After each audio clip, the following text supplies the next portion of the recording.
Hello guys, pag-usapan lang natin ang balita. Ayon kasi guys sa balita, Catherine Bernardo, binida mga naging ganap sa Canada. Ano kaya guys ang binida ni Catherine Bernardo na naging ganap sa Canada? Tignan natin guys ang mga sinasabi ng balita kung ano nga ba guys ang sinasabi ni Catherine Bernardo kung bakit nila nalaman ito. At alam naman natin guys, maraming nag-react at maraming nag-comment umano sa kanyang sinabi. Tingnan natin guys mabuti ang sinabi ng balita. Ang sabi nga dito guys ng balita, naku, ang bongga talaga nito. Si Catherine Bernardo sa kanyang recent shooting sa Canada, ha? Talagang iba ang energy ni Kat. At kitang-kita naman sa mga update niya na todo bigay siya sa project na ito. Marami ang nag-aabang sa sequel na blockbuster hit film na Hello Love Goodbye na pinamagatang Hello Love Again. Hindi na nga makakapag-intay ang mga fans na muling mapanood si Catherine sa isang pelikulang siguradong punong-puno ng kilig at drama. At syempre guys, sa mapapanood nating hit na Hello Love Again, sigurado tayong iiyak guys dahil alam naman natin ang resultang nangyari na pinakita umano ni Direk Cathy sa atin. At least guys, no, wala talagang hindi kayang gawin si Catherine Bernardo. Dahil alam naman natin guys, no, talagang mahal na mahal ni Catherine Bernardo ang project na to. Dahil alam naman natin guys, malaki kasi ang project na to. Kitang-kita naman natin kasi guys na talagang inihintay ito ng marami. Kita nyo naman guys, first ticket pa lang ay ubos na. Talagang ibang klase ang mga Pinoy. Ang sabi pa dito guys ng balita, kakauwi lang ni Catherine sa Pilipinas matapos ang ilang linggong shooting ng kanilang team sa Canada. Ang pelikula ay kinunan sa iba't ibang magagandang lokasyon doon, kaya't siguradong visually stunning na naman ang sequel na ito. Siyempre, todo ang effort ng team para masiguradong maabot nila ang expectation ng mga manonood sa kanyang Instagram. Masaya niyang ibinahagi na balik Manila na siya at hindi lang yan. Ibinida rin ni Kat ang ilang behind the scene moment mula sa kanilang shooting.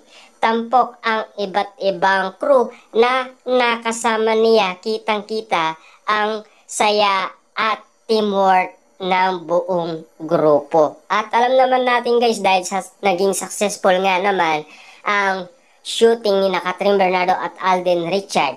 Abang si Alden Richard guys ay nasa Toronto, Canada, si Catherine Bernardo naman ay nagsasaya abang kasama ang grupo sa Canada. At kitang-kita naman natin guys na sila ay umiinom at nagbibidyoke. At ang sabi pa dito guys ng karagdagan ng balita, say pa nga ni Catherine sa caption, Hello again, Manila.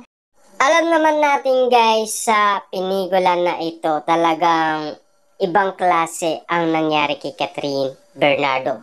Palaban na kasi guys si Catherine Bernardo dahil sa iwalayan kat niya. Makakasigurado tayo dyan guys dahil noong shooting nila sa Hong Kong ay hanggang 2 days lang si Catherine Bernardo ay gusto na niyang umuwi. 'Di ba? Magkaiba kasi guys ang nangyari sa una at ikalawa. 'Di ba? Siyempre, alatang tuwang-tuwa si Kat sa naging karanasan niya sa Canada at hindi niya kinalimutan pasalamatan ang mga taong naging bahagi nito. Siyempre guys, kung wala sila, paano nga naman mapapaganda ni Direk Cathy ang movie ni Catherine Bernardo at Alden Richard. Na alam naman natin guys, meron din Team Hong Kong siyempre kailangan meron din Team Canada, 'di ba? Naani mo guys, first day pa lang ni Kathryn Bernardo ay kitang-kita natin guys, kitang-kita kung papaano nagpakilala si Kathryn Bernardo sa kanila.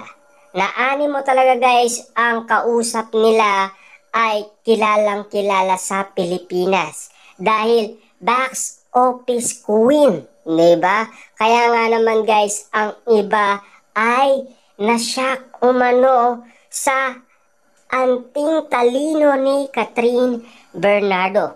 Ganon nga naman kasi guys kagaling sa aktingan dahil nakakuha nga naman siya guys ng international award. Ang sabi pa dito guys, daang libong netizens ang pumuso at nag-comment sa post na ito ni Kathryn.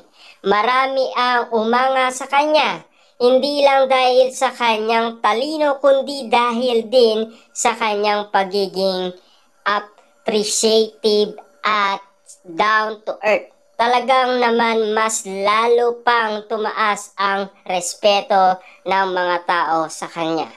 For sure, marami na ang sobrang excited na mapapanood ang sequel na hit film na ito. Ang dami ng nag-uusap at nagpapalitan ng ula tungkol sa magiging kwento ng Hello, Love Again, movie ni Kathryn Bernardo at Alden Richard. Naani mo talaga guys ang lungkot na nang nangyari kay Ethan dahil sa pag-iwan ni Joy. Dahil alam naman natin guys, no, binalak magtayo ni Ethan ng bar para lang kay Kathryn Bernardo o bilang Joy sa kanyang karakter, 'di ba?